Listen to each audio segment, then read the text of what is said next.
Why did you feel it necessary to speak out against some of the measures that took place socially during the period of the pandemic? What was important and significant about it for you? Well, first, let me say that I didn't at first. I bought into it.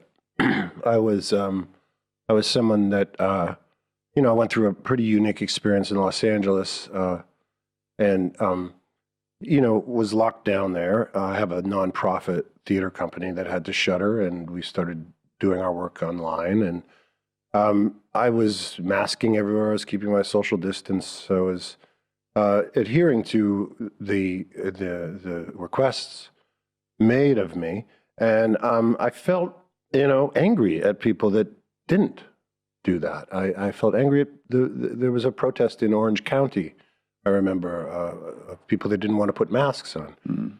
Got very angry about that. And as time progressed, I eventually got out of Los Angeles. I drove cross country and saw areas of the country that were not adhering to the policies, and eventually wound up isolating myself in New York State for a good 7 months. And it wasn't until I came to the UK in January of 2021 that I started to have questions.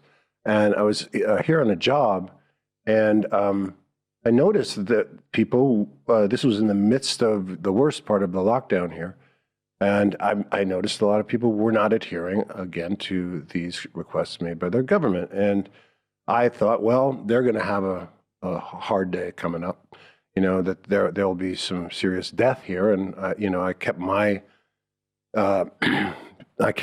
mask on, and I kept adhering to the policies.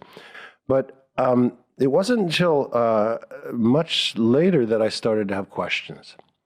And when I saw that there wasn't a huge death rate here after I'd witnessed personally what was happening, I started to wonder more and more about what we were being told and whether it was true or not.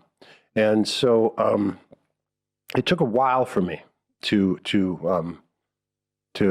speak about it. I was staying in Soho, and I was there one Saturday morning, and I heard a lot of noise outside. And it was a protest, an anti-lockdown protest. And I went out. I had a bicycle, and I went out, and I joined the protest, not because I was joining the protest, because I was curious about what was going on. And I started talking to people. And I saw the way that they were being described in the press, and it wasn't true.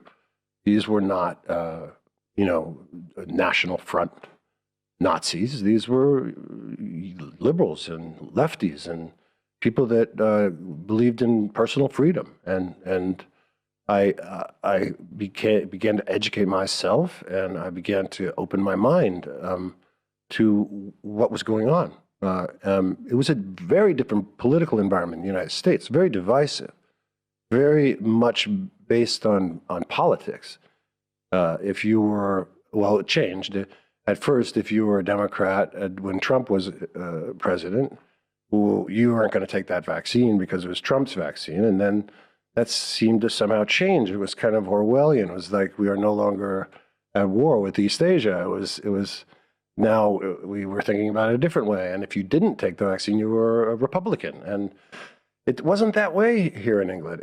There was a much more tolerant attitude towards the diversity of opinion. And so I was really grateful to have been in this experience so that I could get a different perspective. Perhaps part of your perspective was born of a kind of Swiftian travel, and you would be a good Gulliver because you are a giant in numerous contexts.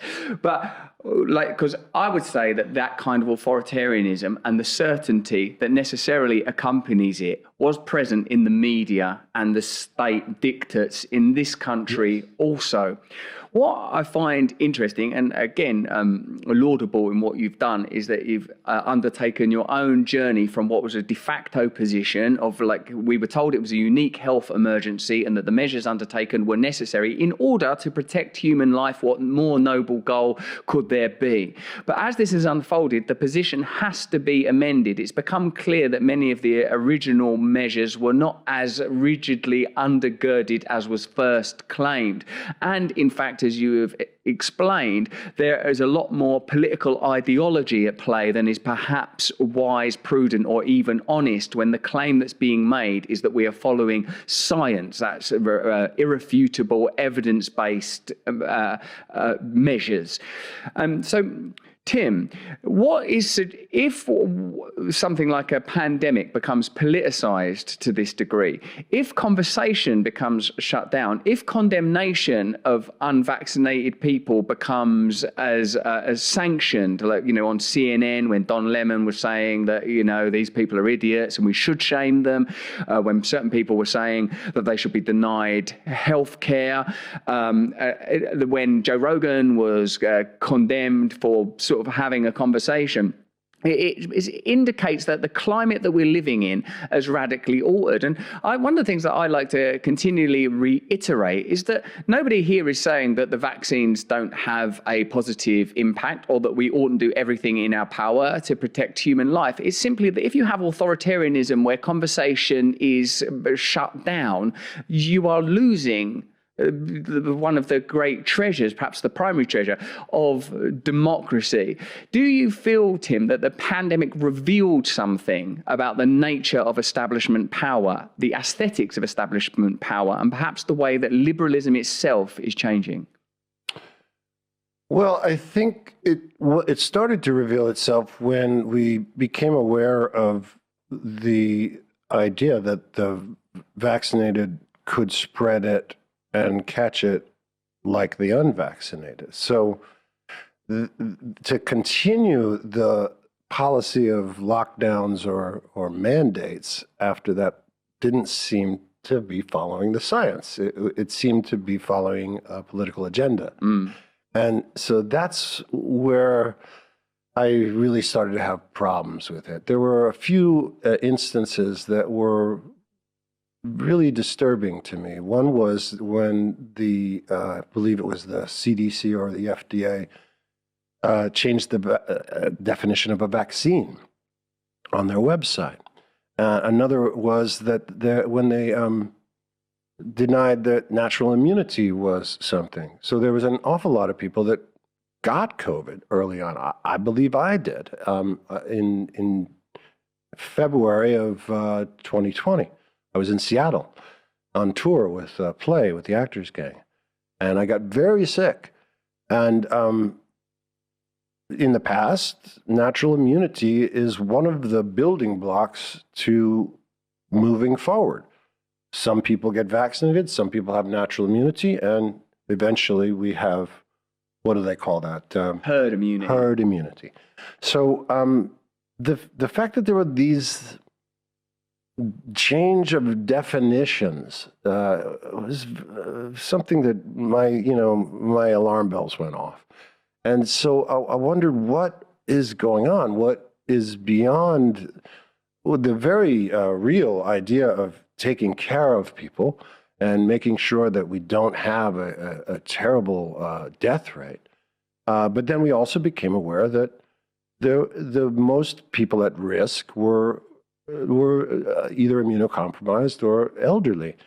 And then when you consider that the WHO, the World Health Organization, changed its protocol on virus outbreaks, which in the past had been you lock down the vulnerable, you take care of them, you make sure they're taken care of, but you let society go on so that it can build its herd immunity. This was changed as well. We went into lockdown with healthy people and with children, and that didn't seem to be wise to me. So I'm not a scientist. I'm not a doctor. I don't know the intricacies of data on this. All I can respond to is as someone that is concerned about what the result of those doctrines, that policy had on us as human beings. And it's not good. We turned into tribal, angry, vengeful people. And I don't think that's something that is sustainable for the earth, that we start demonizing people that don't agree with our particular health policies and turn them into monsters, turn them into pariahs, say that they don't deserve a hospital bed. I think about, people that have made bad mistakes in their lives where they take too many drugs and they overdose, and that's totally their choice. That's totally their responsibility. Yet we take care of them. Yet we bring them to the hospital. Yet we save their lives because we're compassionate, because we want to make sure that people live. And this turned. It turned into, you should fucking die because you have not complied.